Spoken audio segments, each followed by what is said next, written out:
안녕하세요. 신경철 변호사입니다. 오늘은 이태원 참사 관련된 법률적인 쟁점에 대해서 말씀드려 볼 텐데요.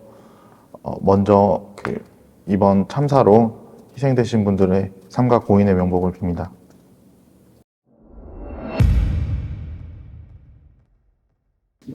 이번 참사 관련해서 지금 조사가 진행되고 있으므로 아직 조심스러운 부분이 있는데요.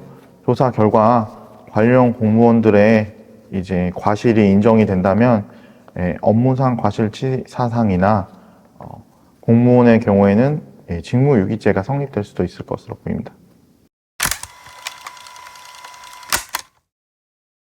네, 국가배상법은 국가나 지방자치단체에 고의나 과실로 손해를 입으신 분이 있다면 국가나 지방자치단체에 민사소송을 제기하실 수 있는 것을 말합니다.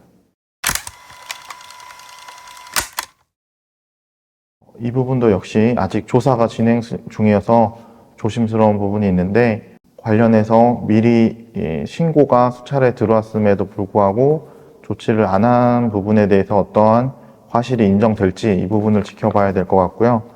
그리고 이제 용산구가 되겠죠. 지자체에서 참사에 대해서 미리 어느 정도 예견을 했음에도 불구하고 대처가 미흡했는지 이 부분도 역시 좀 조사를 지켜봐야 될 것 같습니다.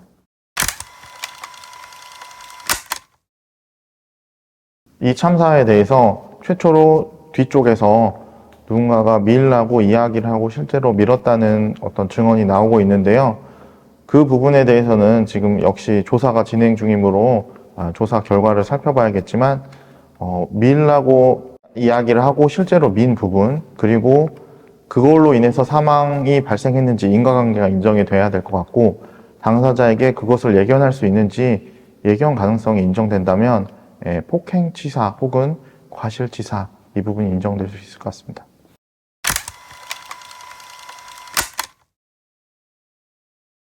돌아가신 분에 대한 명예를 훼손하는 것은 사자 명예훼손죄에 해당해서 형사처벌을 받을 수 있고요. 다만 명예훼손죄가 되려면 어느 정도 구체적인 사실에 대한 혹은 허위 사실에 대한 적시가 있어야 되고요.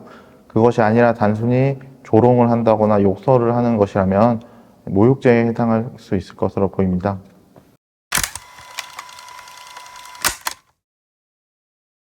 네, 모욕죄는 친고죄물로 고소를 해야 진행이 되고요. 사자 명예훼손죄 역시 친고죄물로 고소를 해야 진행이 됩니다. 다만 사자에 대한 모욕죄는 존재하지 않기 때문에 사자에 대해서 만약에 진행을 하는 경우에는 명예훼손 정도에 이르러야 할 것이 될 것으로 보입니다. 이 사건 역시 지금 조사가 진행 중이어서 조심스럽긴 하지만 여러 가지 원인들이 복합적인 것으로 보입니다. 관련해서 불법 건축물을 증축한 것도 일정 부분 원인이 될 수 있고, 관련 공무원들의 대응이 적절했는지 이런 부분도 일정 부분 원인이 될 수 있어서 복합적으로 원인이 진상규명이 돼야 될 것으로 보이고요. 피해자분들께서는 국가나 지자체를 상대로 민사소송을 하실 수도 있지만 특별법이 제정돼서 일괄 보상될 수도 있기 때문에 이 부분은 지켜보셔야 될 것 같습니다.